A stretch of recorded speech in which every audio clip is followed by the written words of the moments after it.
So, somebody wants to prepare this at home. What's the first thing they got to do? Probably open it up, right? Or do you cook it in the plastic? No, we open it up. There's two quick little secrets. One is to flip it over, give it a few minutes so that the blood purges to the front side. Oh. Okay. I've already done that a little bit. And then I slice it at the fat cap, because if you slice it up here, when you cook it, it'll bust open. With the prime, Good. With Okay, the- sorry, what's that, Andrew? with the prime rib, the fat's what makes it really juicy, right? The fat is what makes it juicy. The marbling on the inside of the prime is what you're after.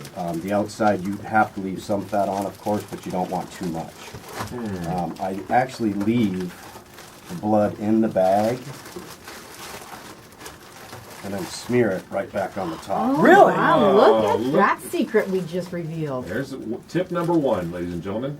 No other show is giving you this. What that does is once I add the dry spice, it makes a paste. Look at that. And I Oh, do not hold back on this. that is a tip. crusty seasoning you're putting on there. That is not- And that's salt, pepper, onion powder, garlic powder. Kosher salt, cafe ground black pepper, granulated garlic, and granulated onion. It's important not to have powder. You want the granulated.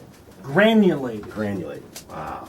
Is that what makes the crusty part? That's what makes the crusty part. When this cooks, you can actually push down on it and it'll bake off. It'll flake off as a crust. Whoa. Sometimes we do take a knife prior to cooking, turn it around, and we'll cut off this fat cap. This is large. This is the tail. This is what you see that makes a prime rib or a ribeye look like it does. Okay. You can leave it whole at home. You can take it off if you'd like. We take it off prior to cooking. Okay, how many people would that serve? It's about the size of a sheet cake.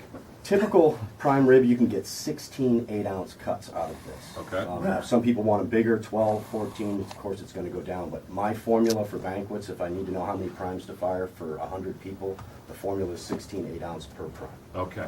And now, if somebody was going to cook that at home, how would they do that? How long should they plan on cooking it at home? I would go no less than 4 hours, probably Okay. 300 degrees.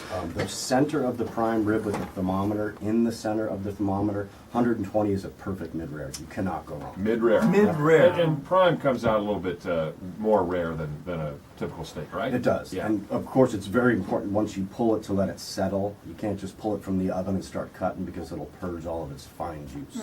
The juice is what makes it. Would it be okay to eat a little bit of that right now? It looks good I just don't sitting think there. you should. It smells good too. It does It smell does smell good. good. Wow. Wow, that's awesome. And is there any kind of a cookbook from the Stockyards or any tips you can get from the website or anything? We don't currently have a cookbook. That's actually a great idea. Maybe I can get with Gary and we can put one together. I love it. Oh, there you And go. can you get the granulated garlic and the granulated onion at your regular grocery store? Or You can should be only able find to, powder? absolutely. Okay. Yeah. I'm gonna have to look for that. And or can I come to you guys and just say, hey, give me one of these raw prime ribs that I want to take home and cook it? Would I get that from you? No, I don't think that we can sell raw just because of some of the. Yeah, you have okay. to order it super rare. And we do have people order it cold. Yeah. They request it cold. Gary was saying that there are people who fly into Sky Harbor, and if they have a long layover, they'll take a cab over and get to the restaurant because the food is so good. And you guys advertise in all those airline magazines. And We do as one of the top 10 steakhouses. We do get quite a bit of business from the airport. That's awesome. It is a great place to have a meal, and especially for the holidays. They're very busy, so make a reservation. But it's the Stockyard Restaurants on, I want to say it's between 48th and 52nd? 52nd Street in Yeah, Washington, okay. just south. All right, there it is. Awesome. Thank you so much to Gary Lasco and to Janet, and especially to Chef Michael Shay of the Stockyards Restaurant. We Thanks appreciate for having me. it. All right, thank you. Thanks for the Let's tip. eat. Can we cook that in the microwave real quick? Or?